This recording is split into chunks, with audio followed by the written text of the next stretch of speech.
Good afternoon and welcome to our webinar on the GB Dairy Calf Strategy. I'm Emily Collins, Knowledge Exchange Manager at AHDB Dairy, and I'm very kindly joined by Jenny Gibbons, Gemma Holden, Angela Rhodes, Abby Reader and Laura Audrey. So I'm going to start off with a little bit of housekeeping, just to say that all attendees are muted and you can ask questions throughout the presentation using the panel to the right-hand side. People will be able to receive Dairy Pro points if you're signed up to Dairy Pro.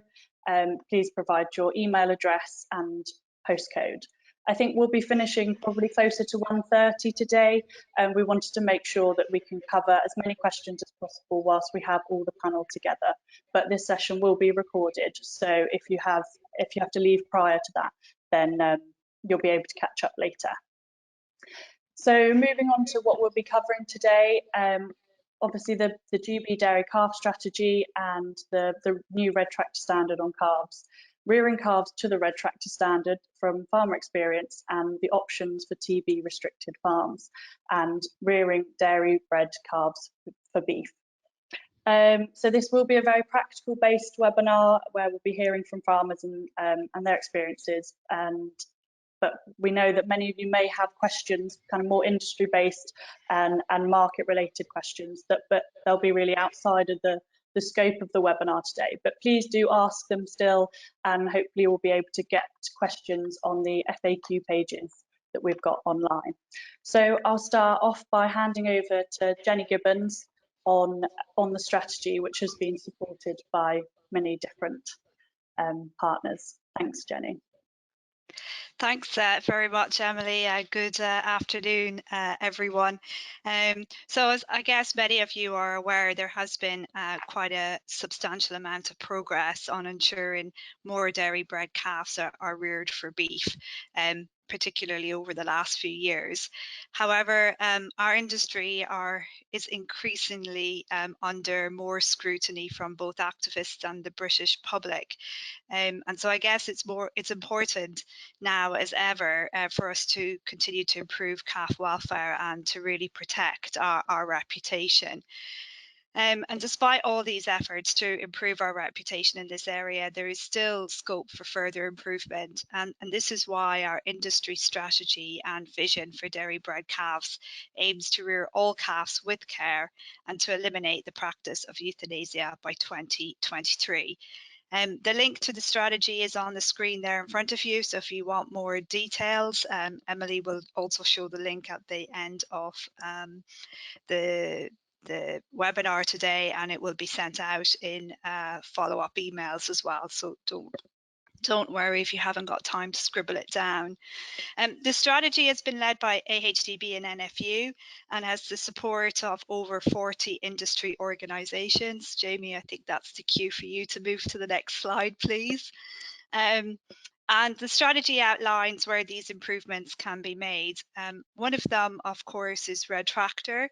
And so now we're going to hear from Gemma, who's going to tell us more about a new Red Tractor standard, which will assist our industry to deliver on the commitment to rear all calves with care to eliminate euthanasia by 2023. So I'm handing the reins over to you, Gemma. Thank you. You can move on to the next slide, please, Jamie. So as part of the GB Dairy Calf Strategy, Red Tractor consulted in summer 2020 on the proposed standards to help ensure the industry deliver on its commitment to rear all calves with care and to eliminate the euthanasia of calves by 2023. The new standard focuses on a written breeding and management policy, and there are existing standards that already cover the care of young stock on the farm, regardless of gender. Taking the breeding part of the policy first. Next slide, please. The breeding and management policy must be implemented on farm and should detail how the euthanasia of calves will not be routine management practice on farm. This can be demonstrated by detailing your breeding management decisions, including semen usage, the sex or breed used, calving pattern, and the heifer replacement rate. Next slide, please. The second part is the management of the calves, and the existing Red Tractor standards already covers the care of young stock of this regardless of gender. And the plan covers the provision of rearing facilities to cover the number of young stock, which is providing the calving pattern provision for 100% of expected births over a 10-day period, identified market for breed of calf produce, and an emergency plan for TB breakdowns, etc. We are not asking for additional buildings to be built, but rather making sure the space already at the farm so that the known number of pens, hutches, spaces is available for the determined number, not that it is always set up. So a little bit of myth busting. There is no requirement in the standard that calves are retained for a set period, and the standard derogation may be possible, but this must be requested before any management action is undertaken. Thank you. Thanks for that, Gemma. A good introduction and just quick whiz through really the standard before we hear from our farmer speakers. So next we've got Angela Rhodes, who's a dairy farmer and the Red Tractor Dairy Board Chairman. So Angela, I'll ask you to kind of introduce your farm and how your experience of managing calves and complying with the standard. Thank you. Oh, you're just on mute, Angela, sorry.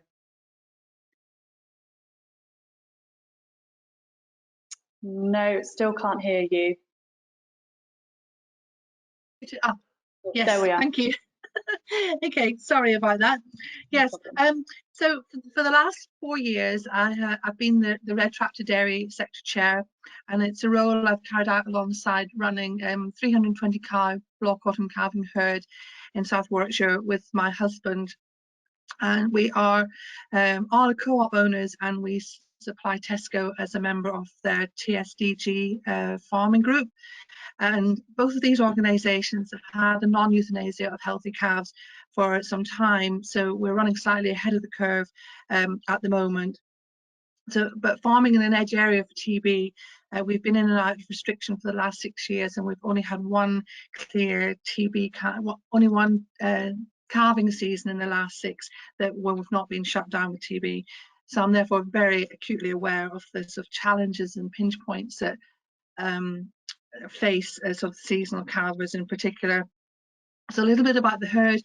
We're currently sort of averaging about 9,000 litres and 700 kilos of milk solids. We have predominantly Holstein cows, but we also are running a 3-way crossing programme with the herd. We feed flat rate TMR in the winter with cake in the parlour, and then we run a sort of New Zealand style grazing system in the summer, plate metering the grass, etc. And as I said, we're in a TB edge area. Can you go to the next slide, please? Okay, so I'm also very aware in my role as Red Tractor Chair that the consumer challenges facing the dairy industry, as Jenny said, they are considerable, and some of our farming practices do some damage to the image of the UK dairy brand, and the anti-dairy lobbies see calves in particular as the low-hanging fruit with which to sort of attack the industry. And while we can sort of mitigate some of these challenges by how we're sort of looking after our cows and calves and calving, the issue of the bull calf and surplus heifer euthanasia is an issue, a major reputational risk, which we really need to take ownership of. So as part of the industry initiative, Red Tractor's role is to encourage better, more sustainable breeding practices on our dairy farms. And the rationale being that calves that are well bred and well grown in early life will go on to be reared for beef and not treated as a waste product. On our unit, we have made changes over the last few years to make sure that we don't have to euthanize or send calves for processing at a young age. And I also think we seriously underestimate just what impact it has on the mental health of our staff and ourselves when we're faced with that situation. So the key things on our unit is the herd is predominantly Holstein, around 600 kilos of body weight, but we do have a growing number of 3-way crosses because we wanted to improve our milk quality for our Arla contract. So we've been using Brown Swiss, Danish Red, Fleckbay and Montbéliard because we want to try and keep the size of the cows as uniform as possible. We do also have a few Jerseys and Jersey crosses, but the idea is really to drive fertility, push up milk quality and keep the birth weight of the calves up so that they're as marketable as possible. So, could we just go back to the previous slide, because I've lost, so I can keep the bullet. That's okay. So the sire choice, even though we do have a high proportion of Holstein genetics, we're looking for non-extreme bulls with good milk solids and good functional type. And when we select our beef bulls, we look for a combination of calving ease and growth rate. The breed choice is made in conjunction with our calf buyer. And I can't stress how important that is, that you talk to whoever is buying the most of your calves to get an idea of exactly what they're looking for. So you're at least producing what the market wants. So at the moment we're using Belgian Blue and Angus AI sires, and we have Angus sweeper bulls that we buy from a high health status herd, and we select on breeding values for calving ease and growth rate. We have also moved back to sex semen. We were disappointed with our results and the limited choice of sires in the past, but we've now gone back for the last 2 seasons using a greater selection of bulls, and we have been achieving 60% conception rates to first serve, which we're really, really pleased with. And we have used a small amount of sex semen on our cows, but it does mean that we're producing significantly fewer black and white bulls, and putting more effort into the higher value beef crosses. But I suppose the main thing is, the key is that to getting homes for all our cows is that they have to all be treated equally. It doesn't matter whether they're male or female. We have a really strict colostrum protocol where all the cows get 6 litres of fresh or frozen colostrum in the first 24 hours, and all the farm staff and the vet students that help around calving time, they know that this is non-negotiable. A few years ago we had a really virulent strain of E. coli which gave us a lot of calf losses, so we vaccinate all the cows with Rotovec now, and our calf losses are routinely under 2%. We rear the cows on milk bars in groups of 6 from birth, and the bull cows are all fed pooled colostrum and the heifers are on powder. We screen the herd for Johne's, and we have a very low antibiotic use, dry cow therapy use, so we feed a lot of clean colostrum to the calves. Practically, once the bull cows get up and running, they're on about 8 to 10 litres of raw milk a day, and they also have access to creep. So at the end of the season, we do switch to powder for the beef cows, but they're treated and fed and managed in exactly the same way as the heifers. So finding the market is the next issue, and I fully appreciate that finding a home is a challenge in some areas, but opportunities are opening up all the time with integrated supply chains, and big operators like Butelar and Dunby now looking to source more calves of the right quality. And there are more and more joint ventures being explored between arable and dairy units where crop farmers are looking at finishing cattle for another income stream and a way to bring fertility back to the land post BPS. But it all comes back to having the right calf for the market. And so on our unit, as I said, we work with one buyer who advises on the breeds, and he has a great network of rearers. So we've been able to build a reputation for our calf quality. We've been very loyal to him, even when we might have got a few extra pounds ahead in the market. And that has really paid off. When we've been under TB restriction, he's been able to get our calves into AFUs and ISUs ahead of producers who used him as a buyer of last resort. So look after your calf buyer. And finally then, building capacity. I think the industry has accepted that the dairy bred calf issue is not going to go away. And we do have a collective responsibility to protect our brand, and we need to look at solutions to housing cows for longer or finding rearing homes for them. As an industry, we may also have to start looking at cows as a cost centre and not always a profit centre if we are to sort of keep milking cows.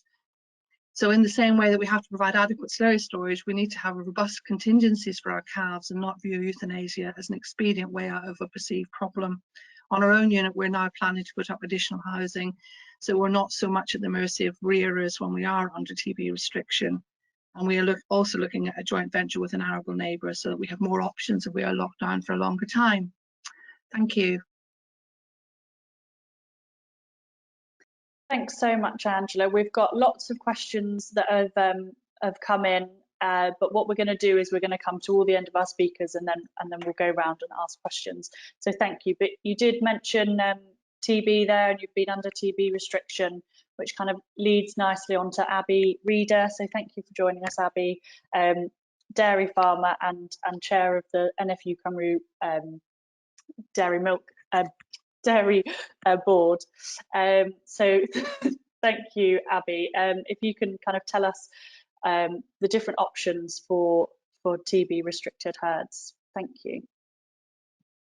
Yeah, thanks very much, Emily. Yeah, so just as a bit of a background, I'm milking 200 cows all year round in South Wales, and I have been shut down with TB on and off for the last 2.5 years. So there may be some of you on this call who are a lot more pro at it than I am, but it's just really to highlight a few things. So if we're looking at calf rearing, when you've got TB breakdown on the farm, the first question you're going to face is, can you keep them? Have you got the room? And I really do urge everybody to think there a little bit about space. Now, when we were shut down, my stocking levels went up from 400 animals. By the time we got through our breakdown, we were right up to 600 animals on the farm. So we took on a lot more animals simply because we couldn't move them. So have you got the space? And you need to look everywhere. We were very lucky. We managed to use a covered silage clamp. At one point during the summer months when the cubicles were empty, I actually bedded up cubicle aisles to keep calves in. So anything that you've got, and it is really important to try and get an emergency plan, because I never thought that I would break down with TB, and I did. So just try and think about these things just in case the worst happens to you. Labour is another big one, and the photo that you're looking at in the top right-hand corner of the screen, that's my chief calf rearer. That is my mum, who is 75 years old. The pressures on her and some of the other staff was incredible as calf numbers started to build and build and build on the farm, and we were filling every single space available. So please do think a lot about your labour, think about the pressures on them. Is there any way you can ease it? Quite often we utilise a lot of vet students. Overcrowding is clearly going to bring a lot of issues, and again, overcrowding for us meant we had outbreaks of coccidiosis I'd never experienced before. With discussions and planning with the vet, we actually put an additive into the feed to mitigate against that. Ringworm was another one that we had issues with, which I'd never experienced before. Again, it's to do with the overcrowding, so you need to be aware of those problems and can you deal with it. And obviously, linking into other problems like pneumonia, it's quite important to have those conversations with your vet. Are there any vaccinations out there that can help stave off any of those problems? And look at the economics of it. It is going to be cheaper to vaccinate than it is to deal with a calf that's sick. And the little calf down there in the bottom right hand corner, that is one that caught pneumonia. Immediately, it's a little bull calf. Immediately you step into the problems of meat withdrawal, which can mean that animal is going to spend a lot longer on the farm with you because it needs to get through its meat withdrawal. So there's all sorts of things linked into there, and we're an industry now that's very conscious about our antibiotic usage. So getting a proper health plan in place that is going to include actions to help you mitigate against the problems from overcrowding is really, really important. And linked into that directly then is weights. Clearly, if you've got calves that are struggling a bit, especially smaller animals in a pen with larger animals, you are going to struggle to get these animals up to weights. Also then, if we just move on to the next slide, one of the key things that I really wanted to raise with people when you are thinking about whether you're going to keep these calves on the farm or move them on is the costs. And it's so important to try and be aware of it. It can be a little bit overwhelming to try and work out what those costs are. These are my own costs. And actually I did these costs back in October, and I've put a little star by it now because as I'm sure you all know, the price of straw has gone through the roof. So these costs can change quite a bit, but try and get a handle on your costs. It's not as overwhelming as you think. If you take one labor, if you think of your one labor unit who's dealing with those calves, try and think how much time they might spend with those animals in a day, divide it by the number of head they're looking after, and so on. You can do the same with straw usage, feed usage. It's not exact science, but it is very important to understand how much those animals are costing you every single day, so that you can decide whether you keep them to weaning or whether you can get rid of them beforehand. So if we can move on to the next slide. If we are, just wait for it to come up. So if we are looking at selling TB calves, and certainly for myself, that was the most appropriate choice. Your options are actually going to be quite limited, and trying to get around all of the TB rules. There's a little image there down in the bottom right hand corner. I don't know how many of you are aware, but through the months of January there was a an agricultural mental health initiative where farmers had to clock up, well, the agricultural industry had to clock up various miles doing any activities you like. And I actually Stravaed my milking one day, and that's what it looked like. That was the route that I did, over 9 kilometers in my milking. But that's actually what it feels like when I was trying to navigate all the TB rules in terms of trying to move calves. So we start in step 1. You've decided that you're going to need to sell your calves. You've got 3 options. You can send them to an AFU, which is an approved furnishing unit. These are obviously approved by AFA. It's perhaps in many ways the most simple outlet. You will need to, well, you can access the TB Hub, and that will be able to give you information on where AFUs are. There are contact details on there. You can get hold of people. Either that, or you could go through the likes of Butalar, Blade, Dumbia, whoever it may be, and hopefully they can advise you if there is an AFU that currently has a space. What I tended to find was many AFUs weren't actually rearing AFUs, so they wouldn't take calves until they were weaned. So again, be very, very aware of those costs that are building up. Your aim is to get those calves to weight as quickly as possible so that you can wean on time, and then hopefully they can move on. And obviously they need to be fit, healthy calves. And I've included a little diagram in there, which Genus did for me.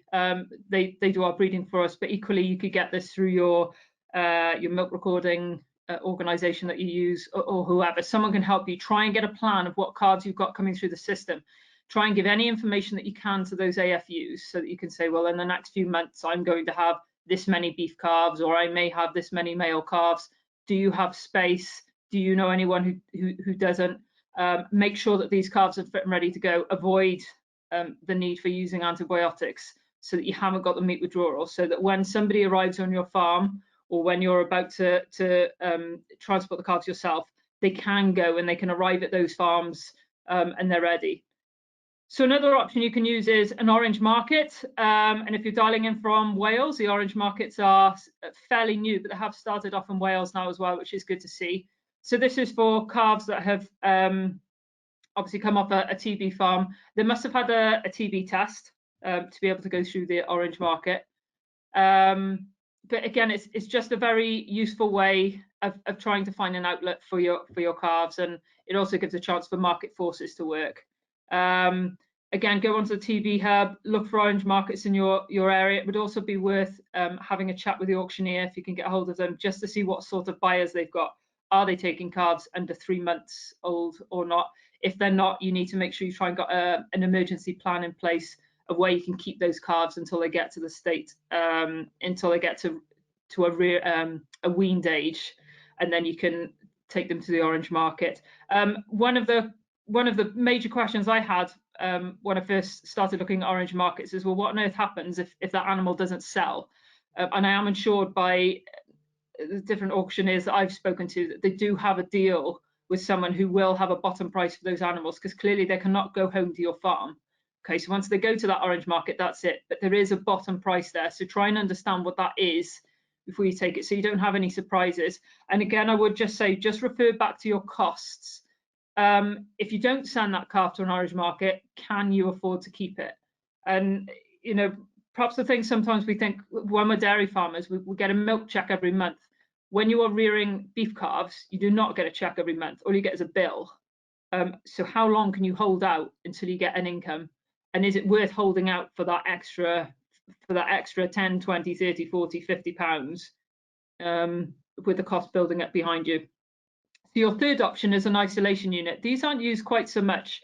An isolation unit is something that can only source from one farm, so it's quite a niche one, but it might be suitable for various people. And I think Angela, you know, mentioned it being a block carver for her, and perhaps having a deal with an arable unit next door. There's a possibility. So, any farm can set up an isolation unit. You can only source from that one farm, and you have to fill within 6 weeks. But what you do get is, if those calves are in the shed, if they TB test clear twice after that 6 week of shutdown, then those calves can move back into the mainstream market. They will be considered TB-free animals, and they could go in, because obviously they're lowest risk. So there's an opportunity there. Also remember, though, they may not pass their TB test, and whoever has got that isolation unit may be stuck with them for a lot longer. So it is very niche, but it's quite a nice little opportunity if you've got a neighbour. Make sure they've got the appropriate skills for calf rearing, but there really is a chance there. So I put a second sort of little note down here about calves, well, navigating the rules. So for calves under 42 days on a TB farm, they can move without needing a TB test. If they're over 42 days and up to 180 days, they will have needed a TB test in the last 90 days. Okay, so that's fine. Where you get a little bit of a problem is, say you think, right, I've booked in for an approved finishing unit for next week, and for some reason there's a delay, and suddenly your 42-day-old calf becomes a 43-day-old calf, and you haven't got a TB test. And then you're stuck, and I term it no man's land, and it's so frustrating because suddenly you're chasing a vet to come out and give you a pre-movement test, which can be, it's an extra expense that will wipe out all your profits. So, try and think about that. Try and plan ahead to make sure that you do not end up with calves stuck in no man's land. So moving on then, it's the second part of this is if you're shut down with TB, you need a movement license. They're relatively simple to get. They're just a pain. So you need to give AFA at least 7 days notice. So do not, if an AFU phones you up and says, I can take your calves tomorrow, you might have a bit of a problem here, because there's every chance you may not be able to get that movement license in time. It depends what is going past AFA's desk at the time. Okay, so make sure you try and give 7 days notice. It will expire in 10 days time. Okay, so I've circled it here on the image. So what I actually got into the habit of doing was just kept renewing the license over and over and over again. So if somebody suddenly rang me up with a space, I had a movement license ready to go, and chuck every animal on there. It doesn't matter whether they move or not. Get them all on that license so that everything is ready, all the paperwork set, because the last thing you want is a lot of extra stress. A new one for me was make sure you put the bull on the passport. If it's a native breed, in particular, Aberdeen Angus, make sure you put the name of the sire on the passport, because that does help the rearer. And we have to help the rearer. You want that rearer to come back and keep having calves off you. So try and help them as much as you can. And obviously keep an eye on animal health. Now, and the final note, sometimes you get in the habit, perhaps it's an all year round thing. If you get a lot of calves altogether, you might wait for maybe a week or 10 days before you apply for a little batch of calves together. Don't. Get on it straight away. Get an app on your phone, get those applications in. So yeah, just in summary, I would just like to finish on a note that if you're locked down with TB, it can feel pretty much like this photo. We are here to help. We're working very hard at NFU Cymru to try and find options for TB farms. Go onto the NFU Cymru website. There's a Q&A on there to try and answer as many questions as possible. Use the TB hub. And if you spot any examples where business could run better, if things could change, please do get in touch, because we are there to help. Thanks so much, Abby. Really useful, practical points there.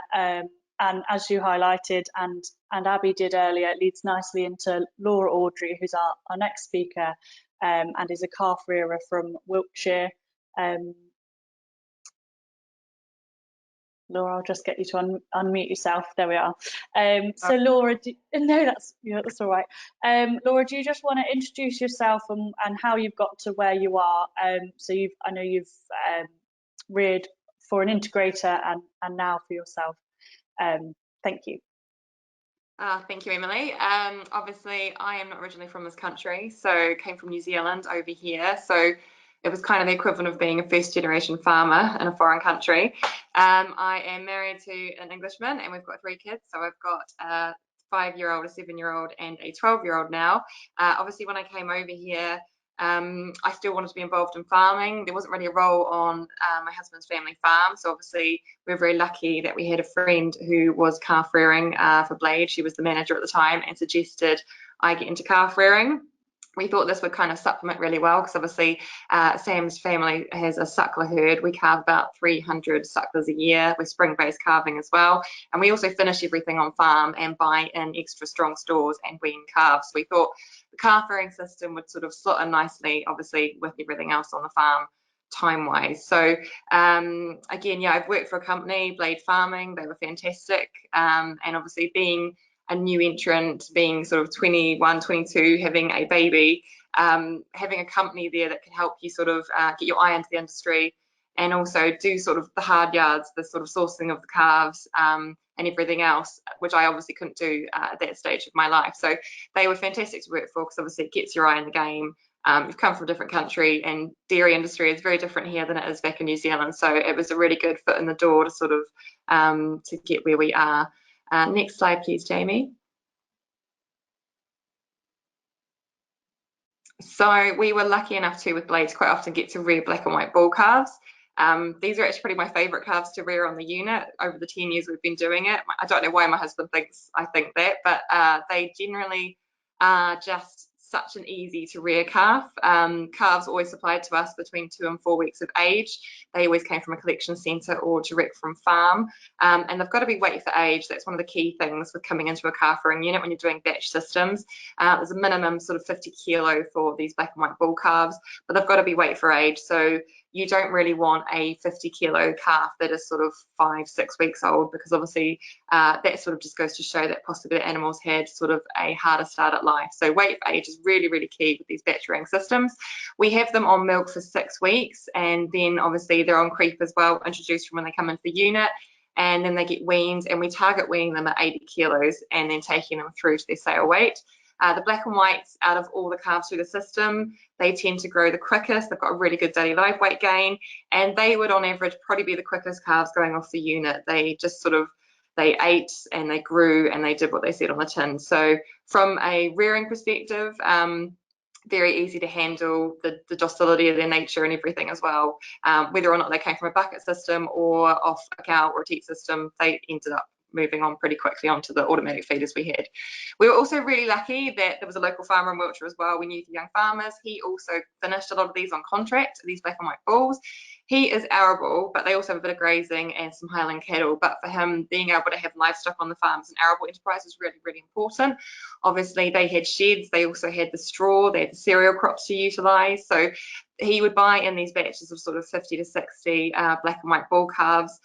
They would then stay on farm for sort of 12 to 13 months, which basically meant you have cash flow coming in. So if you can do multiple batches of these and you have the space and capacity on your farm, it's a really good way then of supplementing your cash flow coming in. Because if you're arable, you've obviously got to stagger your grain sales. So if you've got livestock sales coming into that in your year, that can also help.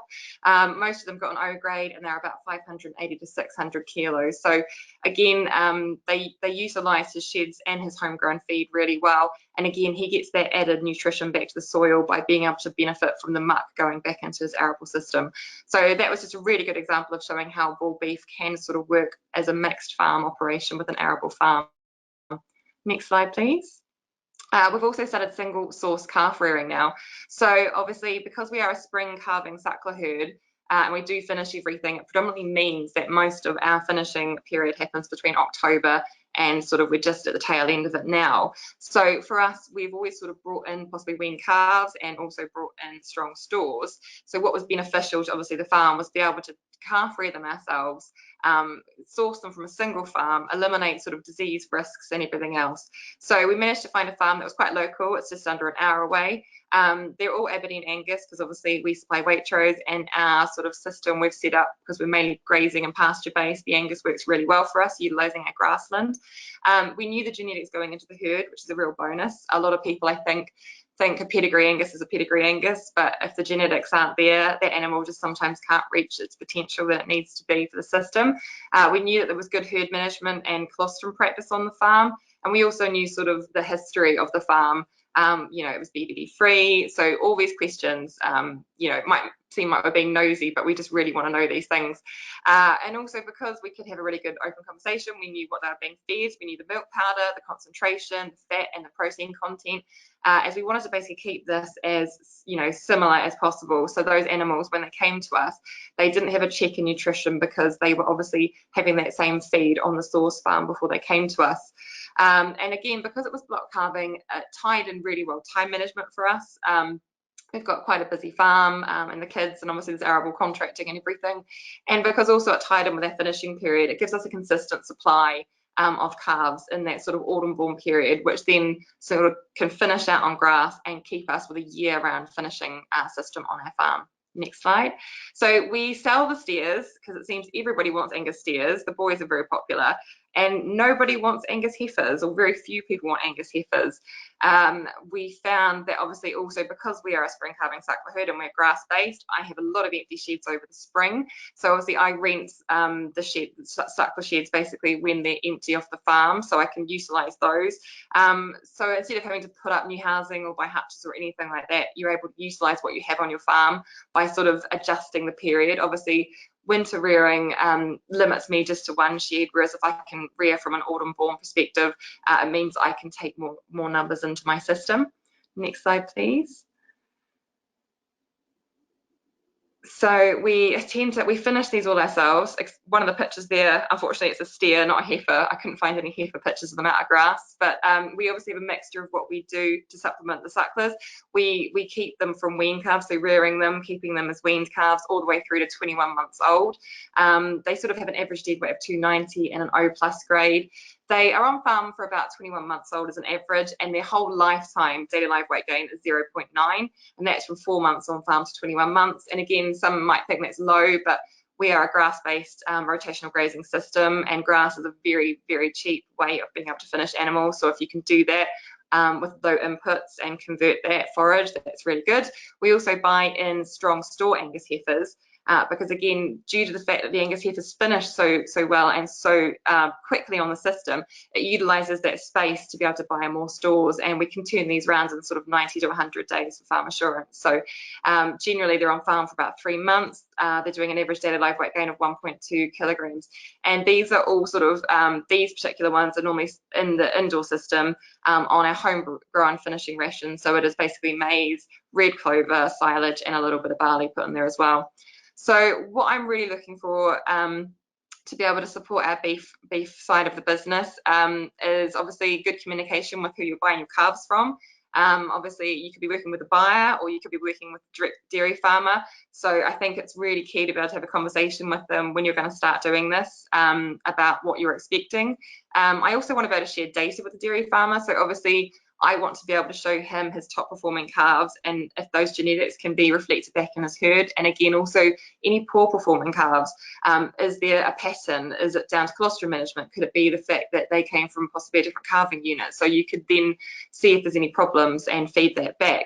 I want to know about the herd genetics and things. I want to know if you rotovac. I want to know if you're BVD free, because all these little things sort of tick a checklist of what I'm looking for with a beef animal coming onto the farm. And obviously it's not going to be viable really for a lot of people to do, especially if you're calving all year round. But if you're block calving possibly, if you can vaccinate those calves before they're sold, so it could be a case of even just an intranasal or a BVD or IBR vaccine. As a calf rearer, I'm quite happy to pay an extra £10 a calf to know that that calf's really high health. It's got that protection there as well. And obviously another thing too is if you can have a conversation at the start of the season and sort of agree a price that protects both of you from obviously the peaks and the troughs that you're going to find throughout the season. Obviously some, start of this calving season, calves are going to be worth, a fortune, and then you're going to dip right down. So again, if you can just be open and honest and talk about sort of the price that you're sort of wanting to base your model on and what benefits both of you, it can be really helpful. Thank you very much. Thanks, Laura. Thank you so much. Really interesting to hear, and I'm sure a lot of dairy farmers will kind of take that on, whether they have those relationships or not going forward. If everyone wants to come back on, join me for questions. So we've had a lot coming in, so please kind of bear with me because I'm trying to group them basically. So I think what we'll start with is kind of breeding and that management plan. So first of all, for you, Gemma, what support will Red Tractor be providing on breeding and management plans? We are currently in the process of making a template which will be available on the website very soon. So when the standard goes live, all that information will be there. And if anybody's got any questions, do feel free to share them with us in relation to the breeding and management plan, and we should be able to help you with that. All right, thank you. And then one for you, Angela. Oh, sorry, let me just find it again.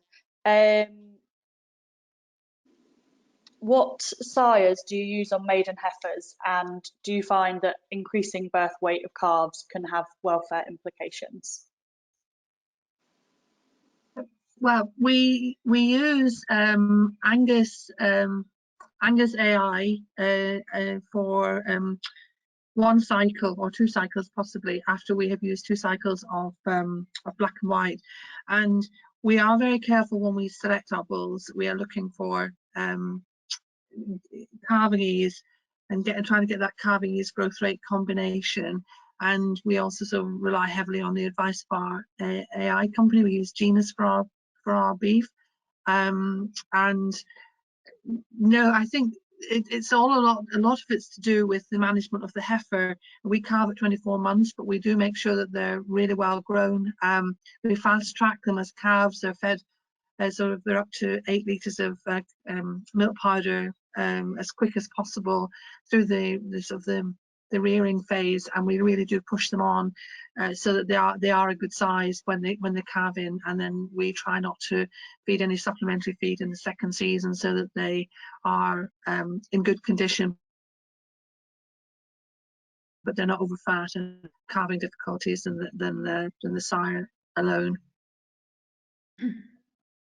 Okay, thank you. And I know, Abby, you mentioned about making sure you're putting sires on the passports, and just a comment to say that that goes for all sires, and that can go towards the genetic evaluations, not necessarily if they're just native. And I'm sure Laura will agree with that. As a rearer, it's good to see the sires. And just to say that we've got lots of information available on the AHDB webpage about genetic evaluations, selecting for calving ease, and also for dairy farmers, the herd genetic report. So if you want any more information on that, head to the website, and there will be links sent out after the webinar as well. Laura, just one for you. When you say black and whites, do you mean Holsteins or Friesians? What type? Yeah, predominantly Holstein Friesians and a lot of British Friesians is what we get through the unit. Okay, thank you. So there was a kind of question for industry on how many dairy bred beef calves does the UK beef industry need or have room for? And just to, I guess I can respond to that. I think we're about 75 to 80% self-sufficient currently. So I guess that's the room. Angela, one for you. When putting buildings up, where do you get advice from for building design to prevent issues with calves? Well, we have a very good local agricultural building contractor that we use, and we also have in this instance, because we are going to take a building down and we need to look at airflows, we will be sort of dealing with consulting AHDB as well. So it's a combination. Normally we would, if the airflow is pretty good, we will go with the building contractor, but this is slightly more complicated because it's in an existing footprint. Okay, thank you. Sorry, I should have included this one with the breeds kind of question. What would you say, Angela? What would you say to a farmer who believes they should breed for the best milking heifer rather than bull calf strength? I think we have to sort of look at it in the round now that we are under so much scrutiny that we can't just look at the milking in isolation. We have to sort of look at how we deal with the other products from the farm, and I think that it is possible to get both. Our heifers are sort of averaging 7,500–8,000 litres first lactation, and they are producing perfectly acceptable birth weight calves without any calving difficulties. It's really, you've got to invest the time in sort of researching the bulls that you're going to use. Okay, thank you. And so leading on to Laura, you spoke about what you're looking for when you're sourcing dairy calves. How have you found the farm that you're now sourcing from, and then are you looking further? And then we'll hear from Angela on the kind of same thing, but the other way around. We found the particular cows that were run there, they weren't very extreme Holstein varieties as well. There was quite a good mix, probably similar to Angela, using a sort of three-way cross on a few different breeds. And we also knew, I think, the genetics of the Angus going in there as well. So for us, it ticked all the boxes of what we knew the growth rate potentials and everything were going to be for those calves. Obviously, we would probably like to also maybe look at finding a spring calving herd was sort of very similar, ticks all the boxes as well. But at the moment, the autumn calving has definitely tied in very well for us. And Angela, what about you? Finding the farmer that rears your calves, and kind of leading on to that, where do you feel a pressure to get them away as quickly as possible? How long are you keeping them for? And did you kind of go through that cost process that Abby showed us? Yes, I suppose when we're not under TB restriction, the calves are going at 2 to 3 weeks old, and the buyer is just wanting them really well grown, and that's why we try and feed as much raw milk as possible to them to get the growth rate, really exploit that growth rate that they have in early life. But to be honest, we feel that we have a duty of care to them. So if we are under restriction, we try and rear them as well as we can. And the fact that they are well grown and there are very few health checks, if any, when an ISU or an AFU opportunity opens up, the buyer knows that he can take a group of calves that will go on and do the job for the unit. So we have enough accommodation. I wouldn't say it's not a stretch at times, but we just feel morally and that it's our responsibility to make sure that they find an end home. All right, and then leading on from that a bit, what are the options for lighter calves? So Jersey crosses. Angela, I know you've had experience of that. Well, we only have a few Jerseys, and they're historic in the herd, and we have some Jersey cross as well. But again, we just use the same bulls, the same Calvingese bulls, and they may be slightly lighter, but they're not far enough out of the range that we get a little bit less for them, but the buyer will still take them. I know that Jenny is doing some work on the lighter birth weight calves, and maybe she might be able to sort of come in here, because we don't have enough of them for me to give you a lot of experience. Is Jenny still there? Oh, sorry, Jenny, you're on mute.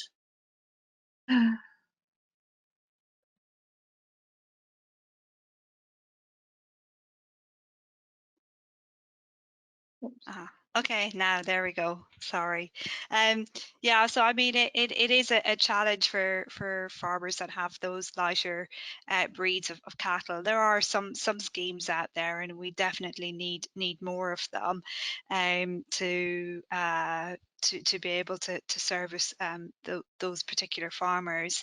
Abby, I don't know if you've got any particular thoughts on those lighter, more smaller stature breed of cow.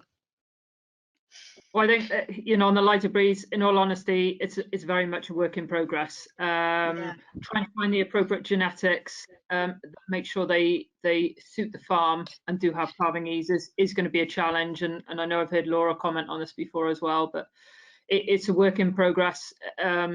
We encourage the AI companies, if there's anybody listening there, just to try and have a bit better dialogue with us and tell us what they're doing, because I know you guys are doing some great work. But yeah, that one is the big challenge. It definitely is, and we specifically decided not to focus on that today because we had so many other things to focus on. But we will be engaging with the breed societies to start that dialogue and those discussions, both with the farmers but the wider industry. So yeah, kind of watch this space. But if anyone has any thoughts or ideas or suggestions, then please do come forward. Yeah, that's right. I think, Laura, you have had some pretty positive outcomes, haven't you? Yeah, we've actually had some Jersey crossed Angus heifers that we've actually finished on the unit, and they actually had really good grades. They were R4 grades. Again, they were sort of some of the genus and ABS genetics, So they sort of obviously had the right genetics put on the cow to get the most out of the potential, basically. The only thing was that due to the fact that they were on a contract, they didn't meet the minimum weight requirements. They were about 270, 275 dead weight.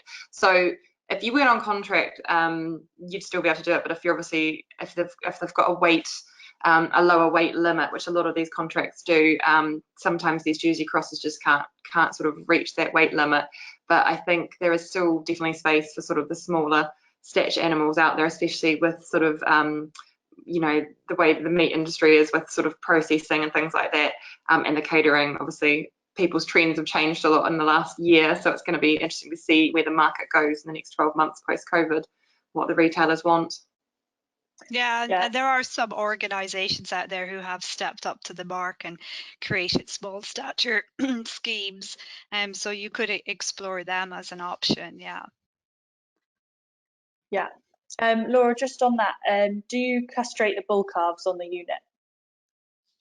We castrate them basically when they're a week old.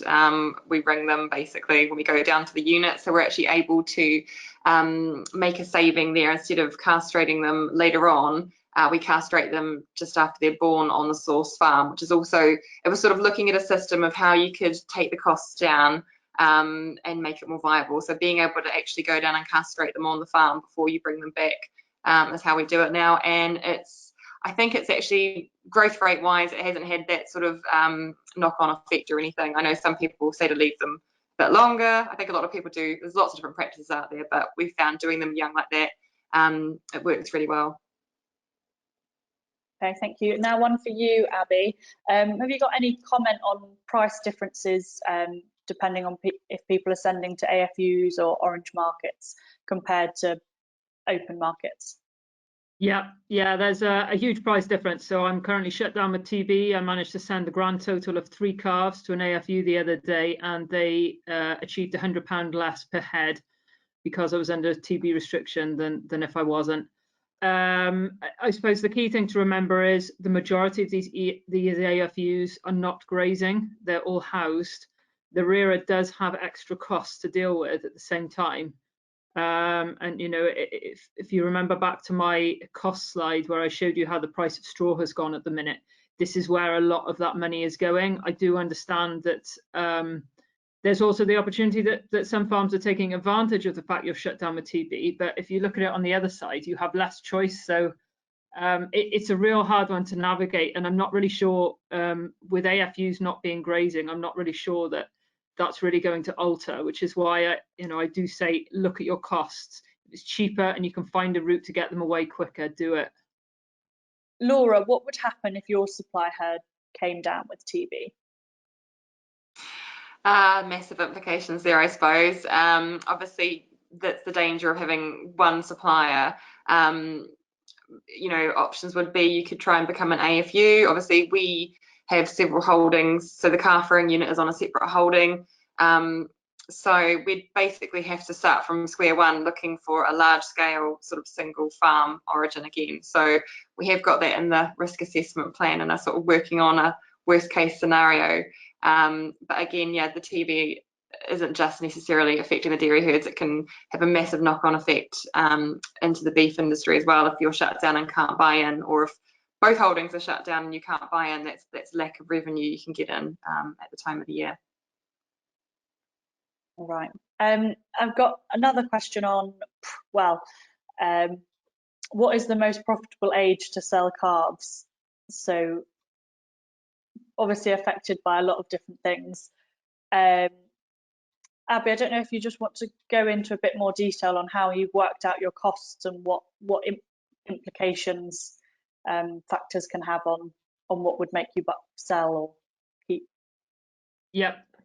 So myself, when we were a slightly smaller dairy farm, we used to finish everything. We'd take the bulls through to 12 months, 12 or 13 months, and the beef heifers would go through to about 20 months, I suppose. So I'm used to that side of things, but now we have no space, and our focus is purely on the dairy. The cheapest point for me to move these calves is as soon as possible. So if it's costing me, let's round it up, it's cost me £2.50 a day to rear my calves. If I can sell them at 10 days old, That works really well for me. There's a gap in between where you take the calves up to rearing and just over. I think that is the most expensive time to be selling calves. So I think, you know, if you're going to go up to sort of 3 months of age, you'd be better off to keep them a little bit longer if you've got the space and the labour, because there's a real waste of money there somewhere in the middle. But in all honesty, from my point of view, the best time to move them is as soon as you can, the first 2 to 3 weeks.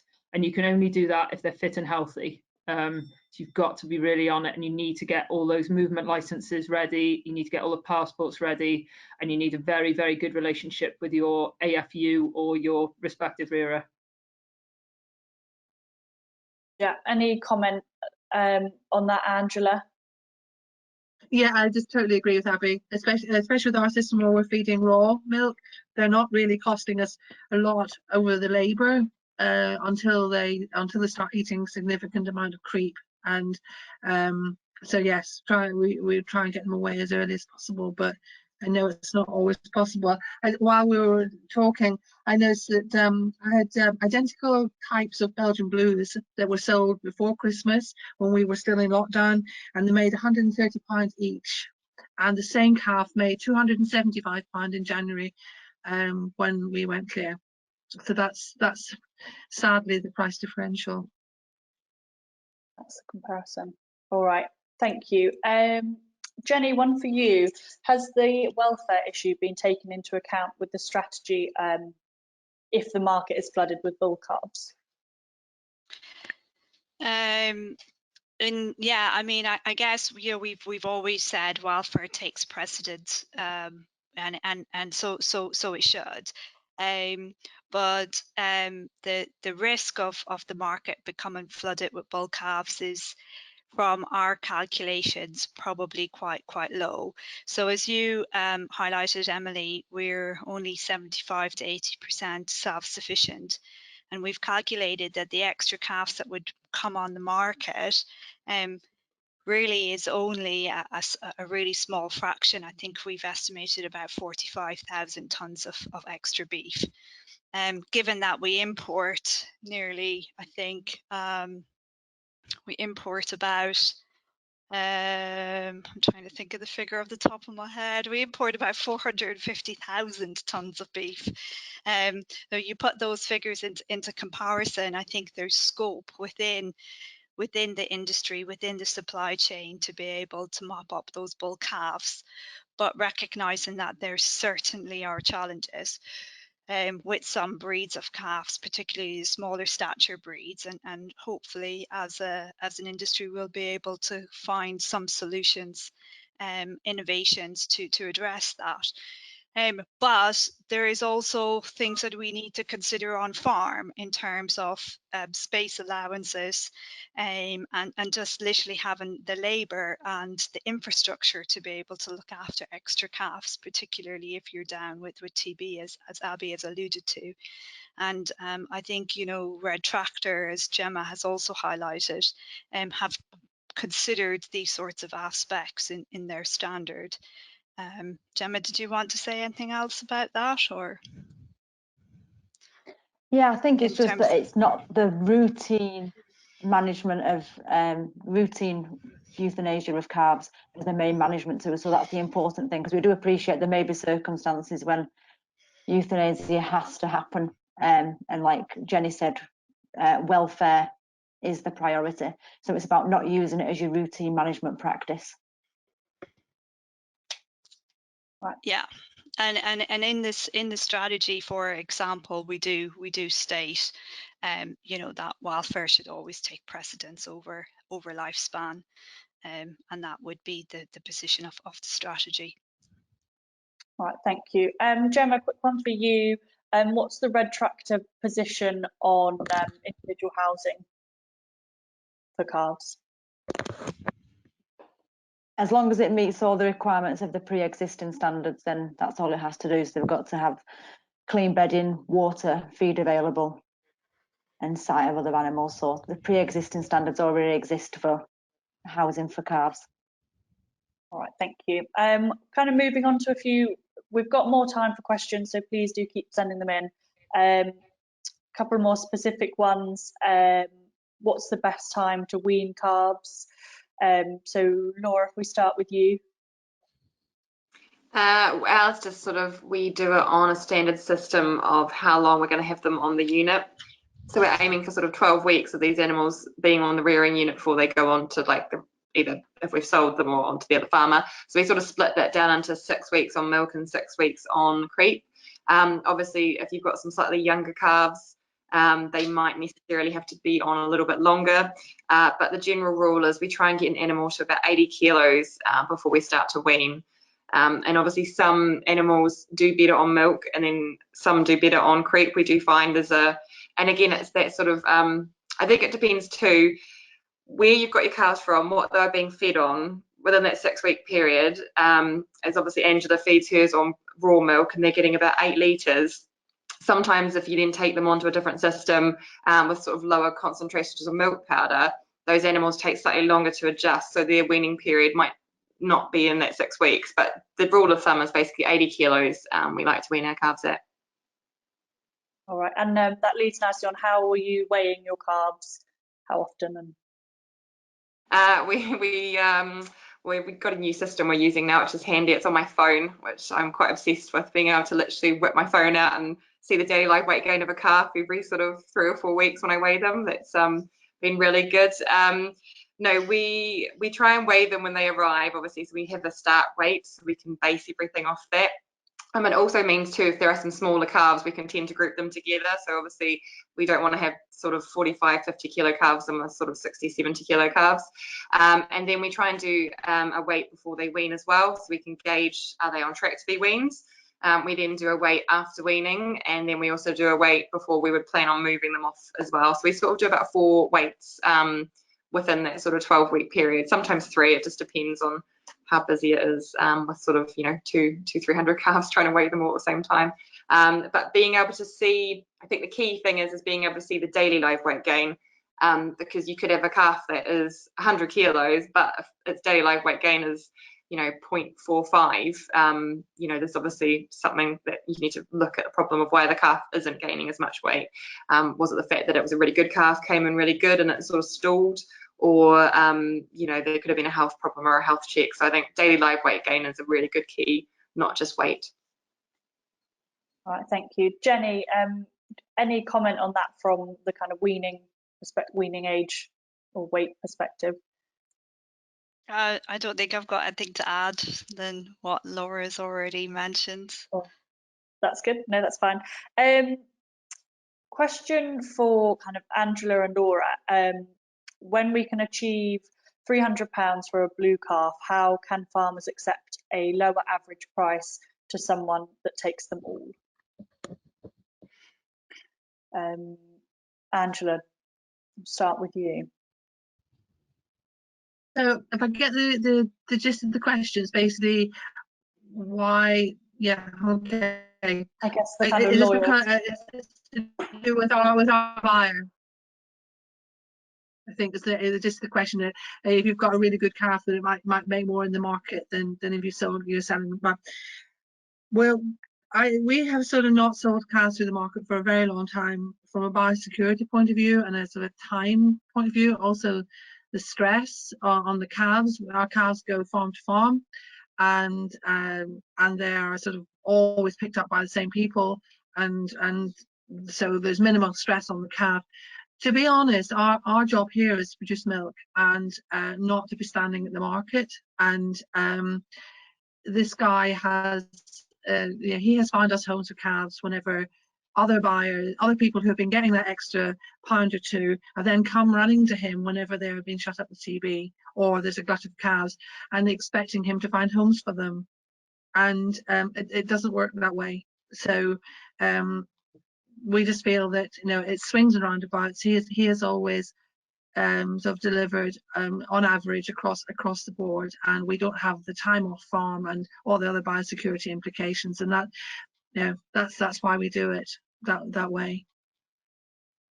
All right, and yeah. Laura, you'd be the same from the other side of the fence, I guess. Yeah, I think it was actually the farmer who suggested the whole set price, and I think his as you said, it's your time. I think people just don't cost in their time sometimes. You think you've got to go to market, depending where your market is, it could be an hour away, then you've got to wash down, you've got to do this and things like that. So all of that is time, and it's your time, whereas the convenience of, I suppose, having someone possibly come once a week, pick up 20 or 30 calves, it's done, you don't have to worry about it. So it's sort of, yeah. And again, market is it's interesting because you can read the market reports and go, oh, the top calf was this, but that doesn't necessarily mean that all of those calves were that price. That could have been a really stonking 8-week-old calf that made that price, and the other ones that were sort of that age may not have sort of attained that price. So I think it's your time and convenience sometimes by being able to offload a large quantity at once, that makes it more worthwhile than sort of getting an extra £100 at market. Can I just add that our buyer comes in, they come in every week during our sort of calving season. They grade the calves and we're paid on a grid. Beyond no under no illusions that he's paying below the market value for them. So they're paid on a weight for age grid, and when we're not down with TB, we do get as close to the top of the market as possible. He's supplying them into sort of units that are rearing for Waitrose and all the other retailers. So we don't feel we're losing anything by sticking with him. Okay, thank you. And then Laura, just going back, I guess, do you know the sires of the best performing black and white calves? Oh, no, if it was Angus, I could give you a list, but not the black and whites without possibly consulting my computer. So no, apologies, I haven't got that on hand with me. If it was Angus, I could, but no, definitely not. But we do notice, having over the 10 years, I think the calves themselves have changed. We do seem to get quite a lot more British Friesian type now, that are a lot stockier, I think, which lend themselves more to the beef. So we do seem to see more of the Friesian crosses, not just the straight Holstein crosses now. I guess leading on from that, it's all about the kind of feedback. I guess when you do know the sires, you're letting that dairy farmer know, aren't you? Yeah. One for Abby. When using Angela and Abby, when you're using sex semen, have you experienced a better conception rate since advances in technology? Personally, on my farm, yes. I suppose you need to factor into that you aim your sex semen at your most appropriate animals. So I guess that gives it a bit of an edge, but there's no difference in conception rate for us using sex semen as there is conventional. I suppose one of the best things that we've done on our farm, which was through partly an AHDB scheme in Wales, which is called Herd Advance, we genomically tested 150 of our heifers, so 150 animals that hadn't yet calved. We got the results back from that, and we decided how many replacements we were going to need in a year, and we literally selected the heifers and any of the cows that we might also want to breed from, and we selected a set number. So I decided I needed 60 replacements a year, and absolutely everything else goes to beef. Now you add into other factors like that, think about your disease status. So if you've got Yonis on the farm, make sure you're on top of IBR and things like that. But we're literally aiming sex semen at the top 30% of our cows and heifers, and the highest genomics, and the rest are going to a specific bull. And on the specific bull, we do Aberdeen Angus, and we used to have a bull on the farm who sadly got taken out with TB, but he was from an extremely good farm. The family showed at the Royal Welsh every year. We're always winning prizes, so a very, very well-bred bull. But now I use a specific bull that is required by the rearer that I sell to, and I'm not shut down with TB. And I tell you what, the difference in genetics between that specific bull that I have to use and my lovely bull that I had, there's no comparison. There's absolutely no comparison. So the little bit extra that I might pay for that semen straw pays dividends in terms of the calf I get out the other end. Really good point to make.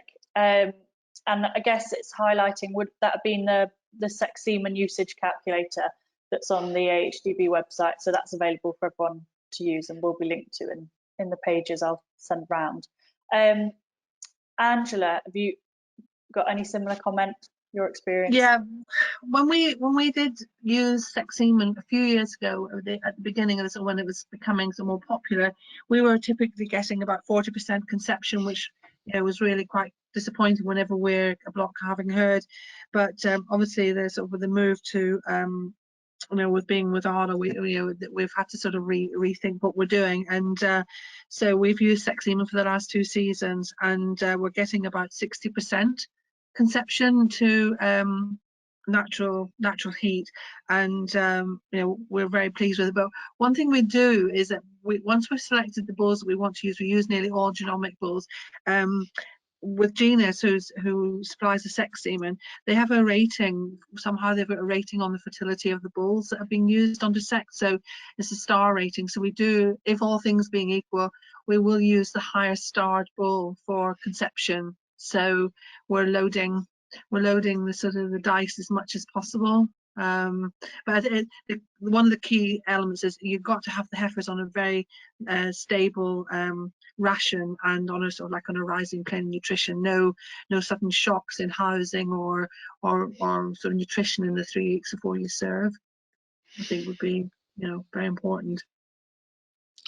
Yeah, if I could just add to that, Emily, just to pull up the fact that you mentioned the semen usage calculator.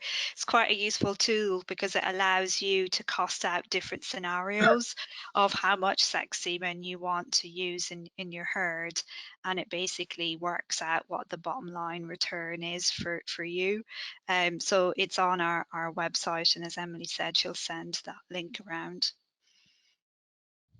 Right, thank you, Jenny.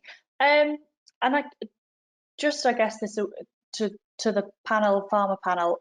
So Laura, you're doing a great job as a first generation beef farmer, and it's just a nod to the opportunities this presents for new entrants or arable or sheep farmers in the kind of less cattle dense areas. I guess any comment from how people could look to get into this, or who they should be speaking to? So I would direct them to our website for any kind of resources. What would you say to that, Laura?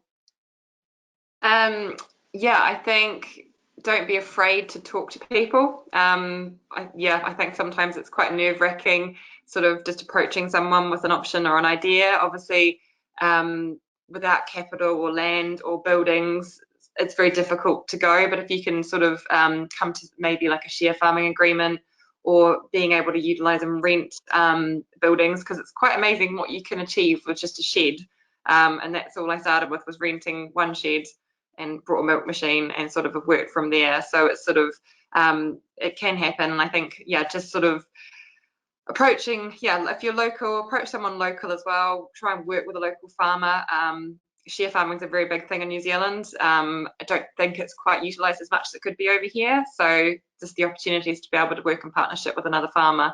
And again, a company, obviously it's a contract calf-rearing company, and some people might not like them, some people might like them, but at the end of the day, they're very knowledgeable. They look after their rearers, and if you want to get a foot in the door doing something that way, I would recommend also sort of approaching one of them and seeing if that system would work for you as well, because you'll get that support that you need when you're starting up, and also sort of gain that knowledge you need along the way. All right, thank you. Nice points. Anything from Abby or Angela on that?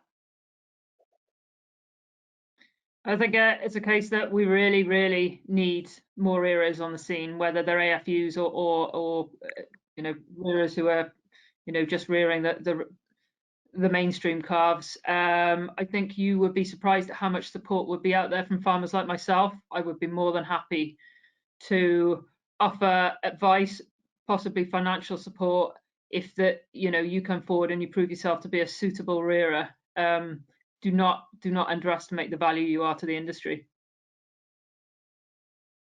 Yeah, I would agree with Abby. I think we're actually leaning against an open door in a way, because the arable farmers are they're also looking to sort of improve organic matter in their soils as well, and with the sink farm payments dropping off, they're going to be looking more at where they're going to get their fertility in the future, and there's opportunities to do muck for straw deals, and I mean, I think I see a lot more collaboration between the sort of arable and livestock farmers in the future, and and they usually have these fantastic great big sheds that they're not using most of the time.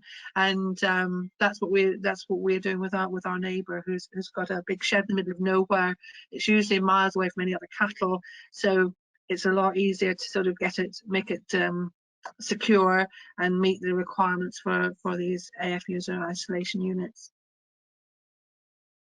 All right, thank you. Oh, I was going to finish up. One last question to Laura.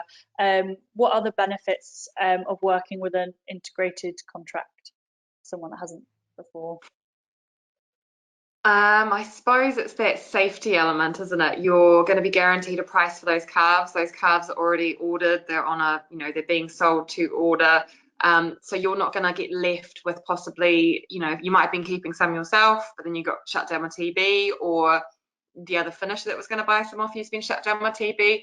You've got that company there as sort of a backup safety net to sort of help you through any of those issues like that as well. And again, they can sort of obviously bulk buy feed and things a lot cheaper as well. So yeah, I think it's shifting. It's probably the same thing with dairy farmers, same thing with rearers and finishers. It's having a large number of animals that you haven't got a home for, and the company obviously then they do that. So that's probably the key thing in having one of those companies, is that safety net of knowing your guaranteed price, being able to do a cash flow for 12 months and knowing those are your costs for the 12-month period. Okay, thank you. I think we'll leave it there for today. So I just want to say massive thank you to all the speakers. Thanks for giving up your time. And just thanks also to Red Tractor and NFU who've been working jointly on this.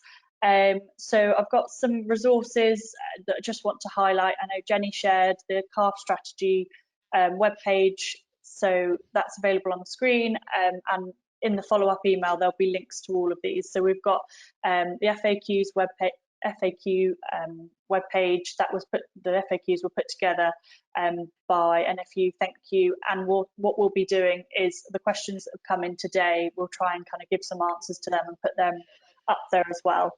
There's also the TB Hub and the IB TB map, which is really useful. So just do have a look at all these resources that are available. Another thing we wanted to ask, so you've heard from everyone's experiences today, but we want to know how else we can support you going forward from the strategy. So if you'd like to put just in the questions box what else you'd like to see, what else you'd like to know. There will be the feedback form that goes out afterwards as well. There'll be a box in there if you want to kind of type something longer or have a bit of time to think about it. But it'll be really useful to know what farmers are needing going forward. So on that, just thank you very much. Thanks for joining, and thanks to our speakers once again. Thanks, Emily.